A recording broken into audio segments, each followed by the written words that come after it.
இன்றைக்கு நீங்க சமாதானம் இல்லாம இருதயத்துல பாரத்தோட இருக்கீங்களா?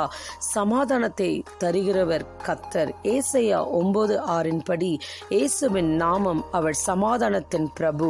சமாதானம் வேண்டுமா? ஜெபம் செய்வோம். சங்கடங்கள் நீங்கவே ஜெபம் செய்திடுவோம்.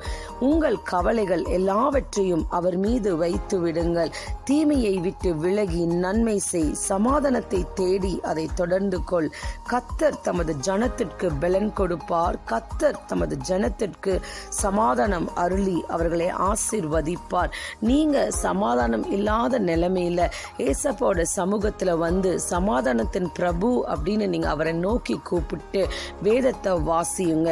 ஏன்னா கர்த்தருடைய வேதத்தை நேசிக்கிறவர்களுக்கு மிகுந்த சமாதானம் உண்டு என்று வசனம் சொல்கிறது.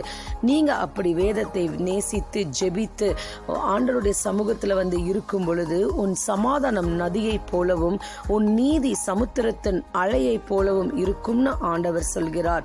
தேவன் கலகத்திற்கு தேவனாய் இராமல் சமாதானத்திற்கு தேவனாய் இருக்கிறார். சமாதானத்தை தேடி அதை தொடர்ந்து கொள். ஆண்டவர் சொல்கிறார், என்னுடைய சமாதானத்தையே உங்களுக்கு கொடுக்கிறேன் என்று.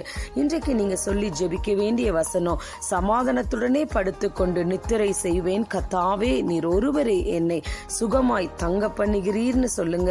உம்மை உறுதியாய் பற்றி கொண்ட மனதை உடையவன் உம்மையை நம்பி இருக்கிறபடியால் நீர் அவனை பூரண சமாதானத்துடனே காத்துக்கொள்வீர்னு ஜெபிங்க. இப்படி நீங்க ஜெபிக்கும் பொழுது சமாதானத்தின் கர்த்தர் தாமே எப்பொழுதும் சகல விதத்திலும் உங்களுக்கு சமாதானத்தை தந்தருளுவாராக. ஏசப்பா உங்களுக்கு தருகிற வாக்குத்தத்தம், உன் அலங்காரத்திற்குள்ளே சமாதானமும் உன் அரண்மனைக்குள்ளே சுகமும் இருப்பதாக. கர்த்தர் சொல்கிறார், சமாதானத்துடனே போ. உங்களையும் உங்கள் குடும்பத்தையும் கர்த்தர் சமாதானத்துடனே வழி நடத்துவார். God bless.